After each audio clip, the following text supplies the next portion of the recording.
A man who allegedly wanted his football team to tank is apparently hoping the economy will tank as well. The pandemic revolutionized the way many Americans work. In addition, many people have decided that working from home is even more effective than going to work every day for small talk and involuntary socialization that is often detrimental to productivity. Now that the pandemic is over, even if it really isn't, but that doesn't matter, employers want to get the employees back under their direct supervision and/or thumbs. Those with massive commercial real estate holdings don't want to see their properties become unoccupied and, in turn, worthless. Enter commercial real estate billionaire Stephen Ross, who made enough in that endeavor to buy the Miami Dolphins. Via BusinessInsider.com, Ross told Bloomberg on Friday that he sees a silver lining in an economic recession. Employees will feel compelled to return to the office. Employers have been somewhat hesitant because they didn't want to lose their employees, but I think as you go into a recession and people fear that they might not have a job, that will bring people back to the office, Ross said. The employees will recognize as we go into a recession, or as things get a little tighter, that you have to do what it takes to keep your job and to earn a living. That's a short-sighted and cynical view of worker productivity. If people can work as well, if not better remotely than they do when crammed into a largely artificial space with largely artificial lighting and largely artificial air and largely artificial relationships, why squeeze them to do something that would make them less effective, less fulfilled, and less happy? Every executive recognizes that people need to work together, Ross said.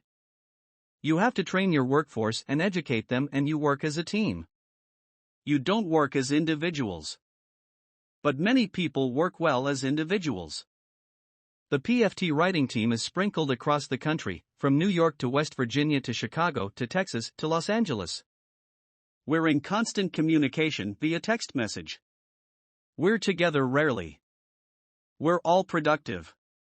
Likewise, for 2 seasons I've contributed to Football Night in America from a studio in my home, avoiding 14 hours of weekly travel and everything that goes along with it, while also being able to focus on my duties in an environment far more conducive to maximum output throughout some very hectic football Sundays. It's been better for PFT, better, and cheaper, for NBC, and better for me personally. Not every business can thrive that way, I know.